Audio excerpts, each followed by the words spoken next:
बिस्मिल्लाहिर्रहमानिर्रहीम। नहमदुहु व नसल्ली अला रसूलिल करीम। अम्मा बाद फ़अऊज़ु बिल्लाहि मिनश शैतानिर रजीम। बिस्मिल्लाहिर्रहमानिर्रहीम। अज़ीज़ तलबा, इस वीडियो में हम इंग्लिश ग्रामर और उसके केसेस के बारे में जो अहम केसेस है वो आपको पढ़ाऊँगा, जो हमारे तकरीबन 9th और 10th लेवल तक आ जाते हैं। उसके बाद हायर के लिए थोड़ा सा और डेप्थ में जाना पड़ेगा। तो केसेस ये हमारे पास नाउन्स और प्रोनाउन होते हैं और बाज़ औक़ात एडजेक्टिव। यहाँ पर हम केसेस को एक किस्म का आप यूँ समझे कि अप्लाई करते हैं या उसको समझने की कोशिश करते हैं।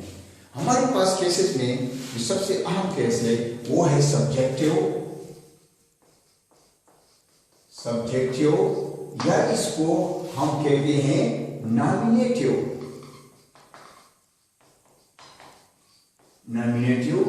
केस। अब सब्जेक्ट बिल्कुल वाज़ेह है, यानी हमारे पास जुमले में एक होते हैं सब्जेक्ट, वर्ब और ऑब्जेक्ट। इन्हें जुमला इन 3 कंपोनेंट पर मुश्तमिल होता है। उसमें एक सब्जेक्ट होता है, हम वर्ब वगैरह इस्तेमाल कर लेते हैं और फिर उसके बाद हम ऑब्जेक्ट लिख लेते हैं। तो अब सब्जेक्ट अमूमन नाउन हो सकता है। मसलन आप देखिए ही प्लेज हॉकी।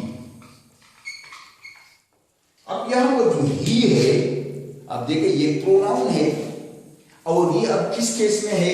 ये हमारे पास सब्जेक्टिव या नॉमिनेटिव केस में है।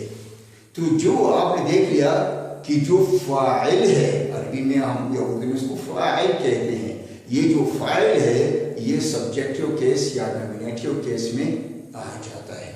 अब ये प्रोनाउन भी हो सकता है और जैसा कि मैंने कहा नाउन भी हो सकता है। यहाँ पर ही हमने प्रोनाउन इस्तेमाल किया।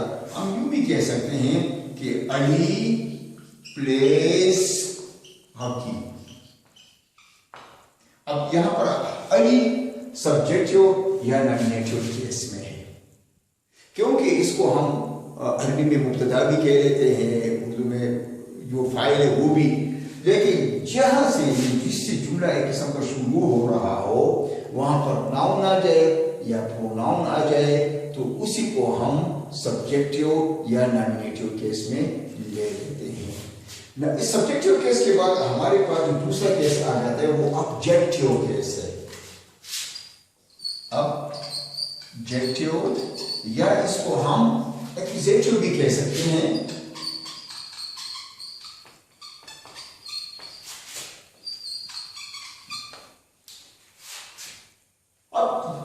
ऑब्जेक्टिव केस में जो चीज बतौर ऑब्जेक्ट इस्तेमाल हो, यानी जो नाउन या प्रोनाउन बतौर ऑब्जेक्ट आ गए उसको हम ऑब्जेक्टिव केस या आप देखिए एक्यूजेटिव केस के जुमरे में ले आते हैं।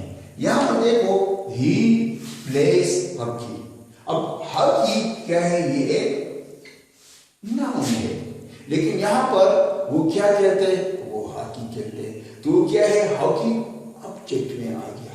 तो ये हमारे पास ऑब्जेक्टिव या एक्यूजेटिव केस में हॉकी यहां पर आया। मसलन आप भी देखते कि यू ड्रिंक वाटर।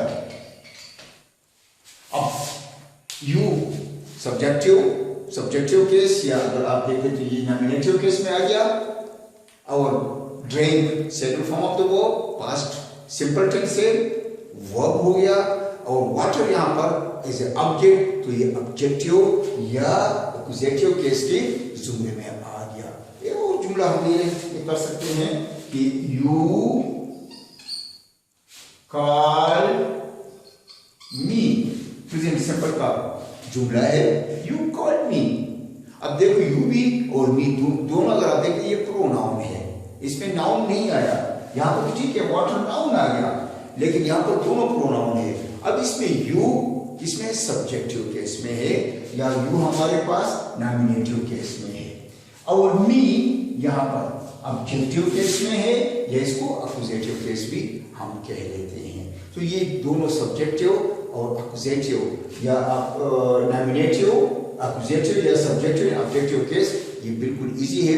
ये अमूमन जो जुमले हम लिख लेते हैं तो उसमें इनमें से एक या दोनों केसेस को हम इस्तेमाल कर लेते हैं, लेकिन ये हम अप्लाई कर लेते हैं नाउन पर या प्रोनाउन पर। अब हम ये बिल्कुल आसान सा है। अब हम थोड़ा सा आगे चले जाते हैं जो अमूमन हमारे पास इसमें हम इस्तेमाल कर लेते हैं अपने जुमलों में इंग्लिश में। वो हमारे पास आ जाते हैं वोकेटिव केस। अगला हमारे पास है वोकेटिव। वोकेटिव केस में जब हम इन वोकेशन खाली कोई काम नहीं कर रहा हो, यहां पर तो देखो ही प्लेज हॉकी, तो ही तो कुछ काम कर रहे, क्या कर रहे, खेलने का काम कर रहे। और किस पर काम कर रहे हैं, हॉकी पर काम कर रहे हैं। तो यहाँ पर सब्जेक्ट और ऑब्जेक्ट आ गया, लेकिन बाज़ औक़ात काम नहीं करते। मसलन ले लेता हूँ Ali come here, Ali come here. अब अली यहाँ पर ये जो अली है और उसके बाद ये जो काम हम डाल देते हैं ये वोकेटिव केस में आते हैं। यानी जब आप किसी को कोई डायरेक्शन दे रहे हो, किसी को पुकार रहे हो, किसी को कोई समझा रहे हो और उसका नाम या उसकी जगह पर उसका प्रोनाउन इस्तेमाल करे तो वो वोकेटिव केस में आ जाते हैं। मसलन यू यहां पर आप एडवाइस कर रहे हैं you work hard, you work hard, तुम मेहनत कर।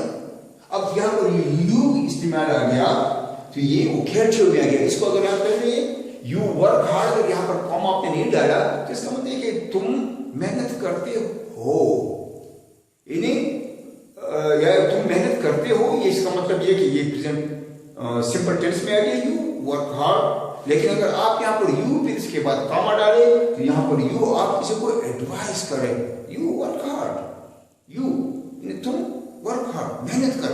तो यहाँ पर इस जुमले में जब यू आएगा तो ये यू यहाँ पर बतौरे वोकेटिव केस में आएगा। तो वोकेटिव केस वो होते हैं जिसके बाद हम कोई नाउन या प्रोनाउन इस्तेमाल कर लेते हैं, उसके बाद कॉमा डाल लेते हैं और बाद में अपना जो मकसद है उसको एडवाइस करना हो, उसको ऑर्डर देना हो, उसको बुलाना हो, उसको भेजना हो, उसको इंस्ट्रक्शन देना हो, वो हम लिख लेते हैं। तो ये हमारे पास आ गया वोकेटिव केस।